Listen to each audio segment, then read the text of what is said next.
Something is seriously wrong inside the Portugal camp at the FIFA World Cup 2026.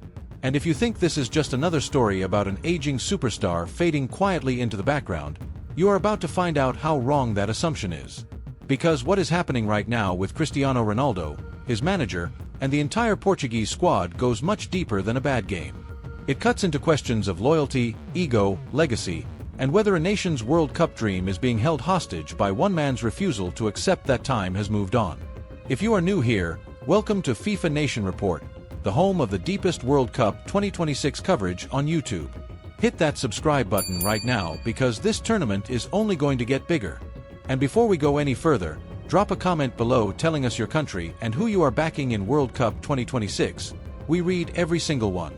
Now, stay with us, because what we are about to reveal about Portugal will genuinely shock you. Let us go back to the 17th of June, 2026. Houston, Texas. Group K. Portugal versus the Democratic Republic of Congo. On paper, this was supposed to be a comfortable evening for one of the most talented squads in world football. Portugal have Bruno Fernandes. They have Bernardo Silva. They have Vitinha, João Felix, Rafael Leo, and a striker in Goncalo Ramos who has been absolutely clinical for Paris Saint-Germain. By any reasonable measure, Portugal should have been dominant. The result?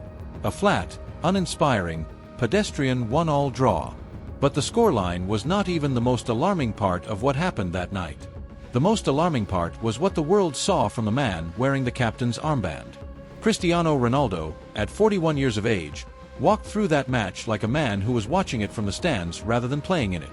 He was peripheral, disconnected, and the numbers that emerged after the final whistle told a story that no highlight reel could hide. 25 touches. That was it. 25 touches in a full 90 minutes of football at a World Cup. That is not just low, that is historically low. That is the fewest touches Ronaldo has had in a full match at a major international tournament in his entire career. Think about what that means for a moment. At the biggest tournament on the planet, in the most important match Portugal had played in years, their captain and all-time leading goal-scorer barely got on the ball. And what makes this moment even more significant is what was happening just one day before in another stadium at the same World Cup. Lionel Messi, the man who has spent 2 decades being compared to Ronaldo in what became the defining rivalry of modern football, stepped onto the pitch at 38 years old and delivered a hat-trick. Argentina beat Algeria 3-0. Messi was orchestrating, creating, scoring, and making the game look effortless. The contrast between the two men in the same week of the same tournament was so stark that even casual football fans could not ignore it. While Messi rewrote World Cup record books, Ronaldo barely touched the ball. Now here is where it gets really interesting. Because it was not just the media or rival fans who were raising concerns. It was people from inside the football world. People with credibility. And one of the most explosive reactions came from Thierry Henry, the former France and Arsenal striker, now a respected pundit. Henry did not hold back. He watched Ronaldo's performance and pointed the finger directly at selfishness. In his view, Ronaldo was so focused on being the one who scored, so consumed by his own goal record, that it was actually pulling Portugal's entire attacking shape out of position. Henry's words were pointed and direct. The team needed to score, not just one man needing to score. That statement landed like a grenade in the world football conversation. But it got even more uncomfortable than that. Because there was a moment in the match, a telling, damning moment, that caught the attention of every analyst watching. With 7 minutes to go and Portugal still unable to find a winner, Roberto Martinez, the Portuguese coach, made a substitution. He took off midfielder Vitinha. He left Ronaldo on. And that decision ignited a debate that is still burning right now. Chris Sutton, the former Premier League striker and BBC pundit, was blunt in a way that very few people in football broadcasting are willing to be. He said Martinez was scared. Scared to take off his own captain. Scared of the consequences. Scared of the symbol. And then he said something that will stay with anyone who heard it. He said that as a manager, Martinez had handed control of the team to someone else. That the game had passed Ronaldo by on that day, and that the manager did not have the courage to do what the match required. Think about what that means for a squad full of players in their prime. Think about what it feels like to be Goncalo Ramos, a striker who knows exactly what he offers, who has proven himself at the highest level for PSG, and who is sitting on that bench watching the game unfold in exactly the way that everyone could see coming. At some point, the players around Ronaldo have to make a choice, consciously or subconsciously, about whether they are playing for Portugal or playing for the myth. And this brings us to something that happened in the build-up to Portugal's second group game against Uzbekistan that stopped a lot of people in their tracks. Francisco Conceição, the Portuguese winger and son of national team coach Sergio Conceição's own era in football, gave an interview that read between the lines in a very particular way. He was asked about the dynamic inside the squad, about whether players felt any kind of obligation to look for Ronaldo first when in possession. His answer was careful. Almost too careful. He said that players pass to whoever they think is in the best position. He said Ronaldo is treated like just another member of the squad. He said there is no pressure, no obligation. Now on the surface, that sounds entirely reasonable. Of course the best player in position should get the ball. Of course there is no pressure. But read those words again in the context of everything we have just described. In the context of a manager who left Ronaldo on when he probably should have come off. In the context of a performance where Portugal's most creative players seemed to hesitate, to look twice, to second-guess themselves in the final third. Conceição is essentially saying publicly, out loud, in a press conference, we are not building our game around Ronaldo. We are not feeding him the ball just because of who he is.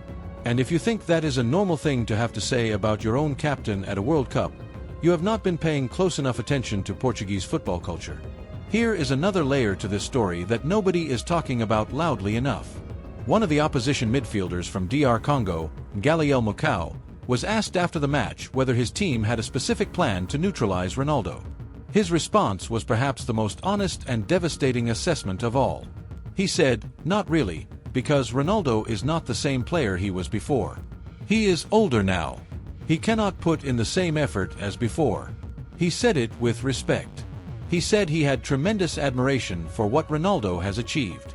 But he also said, essentially, that Ronaldo is no longer a player that a well-organized international team needs to build a game plan around stopping. That is the reality from the opposition's perspective. When the other team is not scared of your captain, you have a problem. So where does all of this leave Portugal as they prepare for the knockout stages? Because here is the thing, Portugal still have enough quality to go deep in this tournament. Roberto Martinez's squad, when it functions properly, is one of the most exciting attacking units in world football. Bruno Fernandes pulling the strings. Bernardo Silva drifting between the lines. Leo creating danger with his pace and directness. Ramos waiting, always waiting for his chance. The talent is not in question. The structure, when it flows correctly, is not in question either. What is in question, what has always been in question, is whether this team can truly unlock everything it has while one of its members requires special treatment. While one of its members cannot be substituted without a national crisis erupting. While the dressing room has to navigate the weight of a legend who is still physically present but perhaps no longer capable of dominating the games that matter most. Ronaldo himself has not been broken by any of this publicly. He never is. He has an almost supernatural ability to block out noise and reset for the next challenge. And there are those who will tell you that he has done it before, that he has been written off before, mocked before, doubted before, and that each time he has delivered something extraordinary on a big stage. His record of scoring goals at major tournaments is still remarkable. His leadership and his hunger, even at 41, are still cited by his own teammates as a genuine source of inspiration. Conceição himself acknowledged that there is nobody like Ronaldo when it comes to finding the net. But inspiration and winning a World Cup are two different things. And Portugal, as much as they respect their captain and everything he represents, know that the clock is ticking on this tournament and that every dropped point makes the road harder.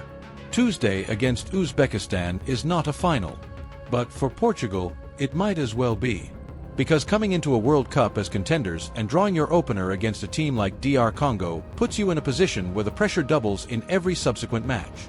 And with the spotlight already burning so bright on one man's place in the squad, the question now is whether Portugal's players can somehow separate the football from the emotion. Whether they can play the game they know how to play without constantly looking over their shoulder at the armband.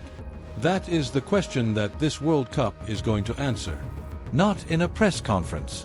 Not in a pundit studio, but on the pitch, in real time, with everything on the line. So here is what we want to know from you. Can Portugal actually win this World Cup with Ronaldo in the starting 11? Or is Roberto Martinez facing a decision that every great manager eventually has to make? The decision to put the team above the legend? Drop your answer in the comments right now. This is the biggest football conversation of World Cup 2026, and FIFA Nation Report is where it is happening. We will see you in the next one.